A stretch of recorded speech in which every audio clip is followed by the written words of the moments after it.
ఏకు ఉచ్చు టార్గెట్ తాడేపల్లి అన్నట్టుగా జరుగుతున్న ప్రచారం ఎలా చూడాలి ఈ అంశం? ఖచ్చితంగా ఈ జగన్ పిఏగా చేశాడు. మామూలుగా అదో 12-13 ఏళ్ళ నుంచి ఆయనకు బాగా దగ్గరగా ఉన్నటువంటి కే నాగేశ్వర రెడ్డి అతన్ని లిక్కర్ కుంభకోణం దీంట్లో అతన్ని విచారిస్తున్నారు, అరెస్ట్ కూడా చేస్తారని. రెండోదేమో అతను ఆస్తులు చాలా కూర్చుకున్నాడు విశాఖపట్నం దగ్గర, తర్వాత ఈ చుట్టుపక్కల. ఇవన్నీ ఇన్ని ఆస్తులు ఎట్లా, మీ నెలకి ఇంత 15,000 ఎంతో జీతం ఉంటే మీరు ఎలా తెచ్చుకున్నారు? కాబట్టి ఇవన్నీ వీటి విలువ 100 కోట్లలో ఉంటుందని కాదు, 1000 కోట్లు 2,000 కోట్లు ఇట్లా చెప్తున్నారు. అసలు ఆ పార్టీలో వాళ్ళే ఈయన ఇలా స్థిరంగా ఉండిపోయాడు, ఇలా ఎదిగిపోతున్నాడు అని అంతకుముందు నుంచి ఉన్నటువంటి ఒక కేసు పదే విచారించటము, తర్వాత మళ్ళీ కొనసాగించడం, ఇదంతా చూస్తున్నప్పుడు ఇది ఎక్కడికి దారితీస్తుంది అనేది ఒక ప్రశ్న. మీకు గుర్తుంటే కనుక నేను జగన్ పట్ల ఉదారంగా ఉండడం అనే విషయం వచ్చినప్పుడు నిజానికి జరుగుతున్న పరిణామాలు దానికి విరుద్ధమైన దిశలో ఉన్నాయి. అది సాయిరెడ్డి మీద ఈడీ దాడి కానీ, అలాగే వారెడ్డిని 1-2 సార్లు ప్రశ్నించటం కానీ, అంతకంతకు లిక్కర్ కేసును పెంచటం కానీ, కడపలో కూడా కొన్ని ఫోకస్ పెట్టడం కానీ, లోకేష్ స్వయంగా కడపలో మాట్లాడుతూ ఇంకా పెద్ద వ్యక్తి కూడా దగ్గరకు వచ్చేది ఎంతో దూరం లేదనే ఒక వ్యాఖ్య, ఇట్లాంటిది పెద్ద నాయకుడు కూడా దగ్గరలోనే ఉన్నాడనే పద్ధతిలో కూడా ఎక్కడో మాట్లాడినట్టు చెప్తున్నారు. కాబట్టి ఇవన్నీ చూసినప్పుడు టార్గెట్ తాడేపల్లిగా ఇది నడుస్తుంది. గతంలో మీరంతా రకరకాలుగా చెప్పారు, కొంత దూరం వచ్చి అది ఆగింది. కానీ ఇప్పుడు వరుసగా లిక్కర్ విషయంలో, లిక్కర్ స్కామ్లో తీసుకొని రావటము, ఇప్పుడు పిఏగా ఉన్న వ్యక్తిని తీసుకోవడం అన్నప్పుడు దీని మీద సందేహాలు వచ్చాయి. ఇతను వాస్తవానికి ఒక దినపత్రికకు స్థానిక కడపలో అక్కడి నుంచి అతను పెరిగి ఆ తర్వాత వాళ్ళ పత్రికకు మేనేజర్ అయ్యి ఆ తర్వాత ఈయనకు పిఏ అయ్యి అలా పెరుగుతూ వచ్చాడు. నిజంగా అతని నేపథ్యం చూసినప్పుడు చాలా ఎక్కువ సన్నిహితం అయిపోయాడన్న భావన ఆ పార్టీ వాళ్ళలోనే ఉండేది. ఇప్పుడు చూసినప్పుడేమో ఇన్ని పెద్ద ఆస్తులు ఇవన్నిటికి ఎక్కడి నుంచి వచ్చిందంటే చాలా వాటికి అతను మా ఆడిటర్ చెప్పాలి, లేకపోతే లెక్కలు చూస్తే కానీ చెప్పలేమో, ఈ పద్ధతిలో చెప్పారని అంటున్నారు. సో అక్కడ వాసుదేవరెడ్డి, రాజకేశిరెడ్డి ఇలాంటి వాళ్ళు మీరు చేసింది. మొన్న మీరు చూస్తే తెలుగుదేశంలో ఉన్న కేసినేని చిన్ని భార్యకు సంబంధించిన ఒక కంపెనీ కూడా ఈ లిక్కర్, అది కూడా ఈ కేసులో వచ్చినటువంటి నోటీసే. కాబట్టి ఇది లిక్కర్ కేసు అన్నదాని నుంచి వస్తే, అంటే లిక్కర్ కేసుకి ఇంకో సమస్య కూడా ఉంది. దేశవ్యాప్తంగా తమిళనాడులో చేశారు, ఢిల్లీలో చేశారు, తెలంగాణలో ఇంకా ముఖ్యంగా చేశారు. కాబట్టి ఇది తీగలాగడం ఎక్కడో జరుగుతోంది, దానికోసం ఇది ఇలా పెరుగుతోంది. మనం చూస్తే దీని మీద స్పందనలు కూడా పెద్దగా లేవు, స్పందనలు ఖండనలు. బహుశా కోర్టుకు వెళ్తారా లేదా కూడా మనకు తెలియదు. అందువల్ల ఇది తెలుగు రాష్ట్రాల్లో సంచలనం కలిగించినట్టే. ఇప్పుడు మీరు మళ్ళీ కొంచెం ఇటు తిరిగి చూస్తే వైవి సుబ్బారెడ్డి పిఏను, అక్కడ కూడా వైవి సుబ్బారెడ్డి మాజీ పిఏను సన్నప్పన్నను అరెస్ట్ చేయటం, సన్నప్ప సంథింగ్ లైక్ దట్, ఆయన అరెస్ట్ చేసి ఆ కేసులో అతని మీద కూడా ఆదాయానికి మించిన ఆస్తులు, ఇవన్నీ బినామీలా అనే కొన్ని ప్రశ్నలు, ఇలాంటివన్నీ కూడా ఇక్కడ తీసుకొస్తున్నారు. కాబట్టి ఇది ఉచ్చు బిగుస్తున్నట్టుగాను, ఈ దర్యాప్తులు ఒక లాజికల్ కంక్లూజన్ చేరుతున్నట్టుగాను కనిపిస్తుంది. అరెస్ట్ చేయాలంటే ఎంతసేపు, ఇట్లాంటి మాటలు కూడా గతంలో మాట్లాడున్నారు. నిన్న మన మహానాడులో ప్రసంగాలు చూస్తే కూడా దే ఆర్ వెరీ షార్ప్, అంటే చాలా తీవ్రమైన పరిభాషలోనే ఉన్నాయి. దానికి తగినట్టు వీళ్ళ స్పందనలు కూడా. కాబట్టి ఇక్కడ ఈ కేఎన్ఆర్ అనే అతని మీద షిఫ్ట్ కావడం అన్నది, కేఎన్ఆర్ టు వేర్ అన్నదే ఇక్కడ ప్రశ్నగా ఉంది. రాజకీయ వర్గాలు, మీడియా వర్గాలు, అలాగే పోలీస్ వర్గాలు కూడా దీని మీద చాలా కీన్గా ఉన్నాయి.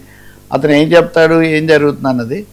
రెండో తీగలా అయితే డొంకదిలినట్టుగా విశాఖపట్నంలో కూడా కొన్ని దేవీలు కొనుగోళ్ళు ఇవన్నిటికీ కూడా ఇది ముడిపడి ఉంటుంది అనే ప్రశ్న కూడా ఇక్కడ వస్తుంది. ఇది అనూహ్యమైన పేరే. అంటే కానీ నేను ఇప్పుడు చెక్ చేశాను వర్మ, 2025లోనే హిందూ పత్రిక ఈయన ఇంటి మీద దాడి జరిగినట్టుగా న్యూస్ ఇచ్చింది.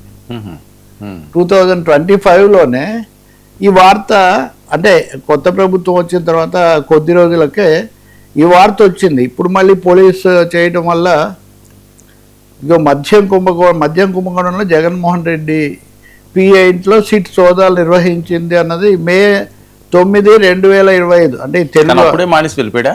ఇది తెలుగు ట్రాన్స్లేషన్ అనుకోండి, బట్ ఇది హిందూలో గత మే 9న 2025 మే 9న వచ్చిన వార్త ఇది. కాదు, ఆయన తర్వాతే వచ్చాడు బయటికి జగన్ గారి దగ్గర నుంచి. Thing like that. ఇంకా ఫార్మల్ లాంఛనంగా ఉన్నాడా లేకపోతే లేడా సంబంధాలని ఎవరు ఇప్పుడు శ్రీహరి చూసుకుంటున్నట్టున్నాడు కదండి. పార్టీకి ప్రధానం కాదు, ఇతరు సోషల్ మీడియా పర్సన్ కాదు, ఆయన పర్సనల్ పిఏ, వ్యక్తిగత పర్సనల్ శ్రీహరే చూస్తున్నారు ఉండొచ్చు. మేబీ చాలా మంది ఉంటారండి. అది పెద్ద పెద్ద సంస్థానాల్లాగా ఒకరు అనేక రకాల పనులు, ఒకరే అనేక పనులు, అనేక మంది. చాలా కీలకమని వినేది. కేఎన్ఆర్ చాలా కీలకము, దగ్గర వ్యక్తిగతంగా చాలా సన్నిహితుడు. రెండవది అక్క పని వాళ్ళ సాక్షికి కూడా స్థానిక మేనేజర్గా ఉండి అక్కడి నుంచి వచ్చిన వ్యక్తి. ఇవన్నీ చూసినప్పుడు జగన్కు బాగా కాన్ఫిడెంట్, అంతే కదా, చాలా సన్నిహితుడు, విశ్వాసపాత్రుడు అనే ఇదైతే అక్కడ ఉంది. ఇప్పుడు ఆయన్ను టార్గెట్ చేసి అక్కడి దాకా వెళ్ళటం అంటే ఖచ్చితంగా అతనితో చెప్పడము లేకపోతే ప్రశ్నల ద్వారా చెప్పించడము చేసిన తర్వాత అది ఈ మూలాలు ఎక్కడికి ఉన్నాయి అక్కడికి ఉన్నాయని వెళ్ళే జరుగుతుందని సైమల్టేనియస్గా ఈ రాజకాసు కేసిరెడ్లు వీళ్ళందరూ ఉన్నాయి కదా, ముఖ్యంగా వాసుదేవరెడ్డి, అది కూడా నడుస్తుంది. ఆయన కూడా కొన్ని విషయాలు చెప్పాడని చెప్తున్నారు పోలీసులు, కానీ దర్యాప్తు సంస్థలు సిట్లు రాబడ్డాన్ని కూడా కొన్ని చెప్తూ ఉంటాయి. కానీ ఖచ్చితంగా ఒకసారిగా వైసీపీ ఉలిక్కిపడ్డ మాట మాత్రం నిజం.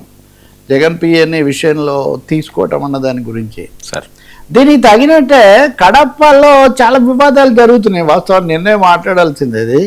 ఇప్పుడు ఈయన బీటెక్ రవి ఒకవైపు, అవినాష్ రెడ్డి ఒకవైపు పోటాపోటీగా విషయాలు చెప్తున్నారు.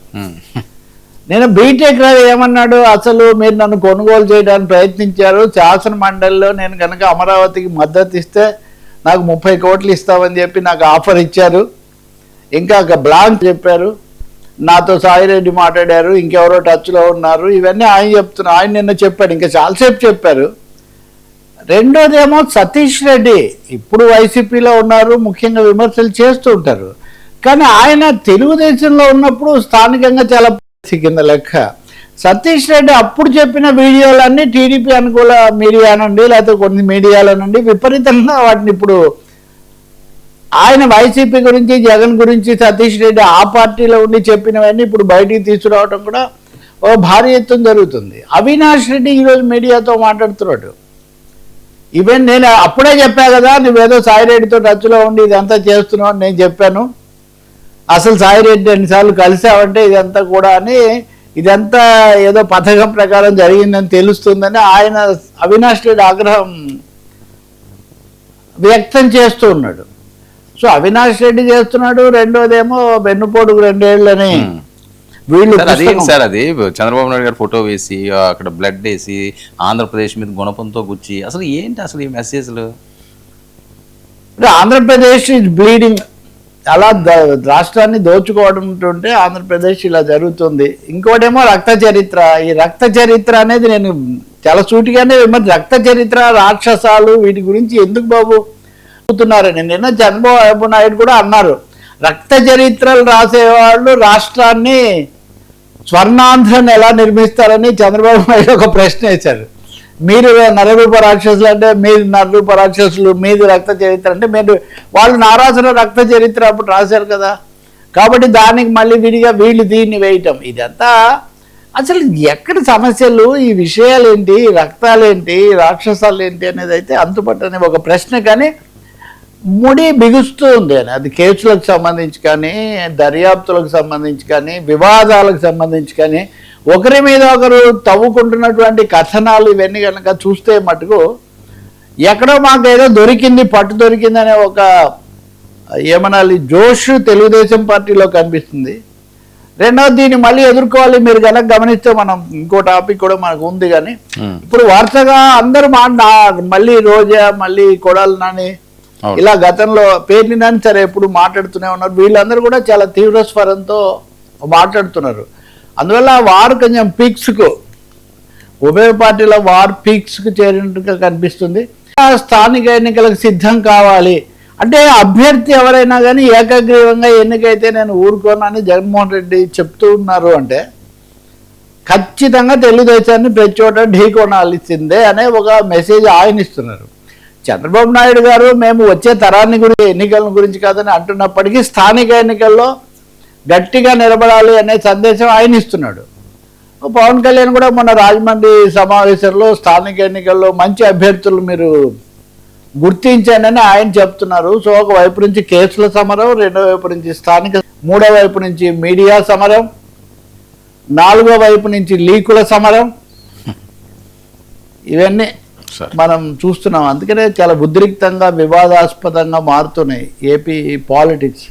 ఈ మహానాడు ముగిసేసరికి వీళ్ళు ఇచ్చే ఫైనల్ కాల్ గురించి 12 వరకు 3 దశలుగా జరిపి చంద్రబాబుకు మేము చాలా చెమటలు పట్టిస్తామని జగన్ చేస్తున్న హెచ్చరికలు, ఇవన్నీ వేడి ఇంకా బాగా పెంచుతున్నాయి సార్.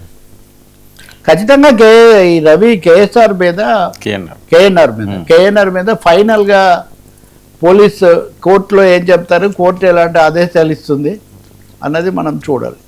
అది చాలా కీలకం అవుతుంది. సార్, ఎన్టీఆర్కి నివాళి విగ్రహంపై వివాదాలు.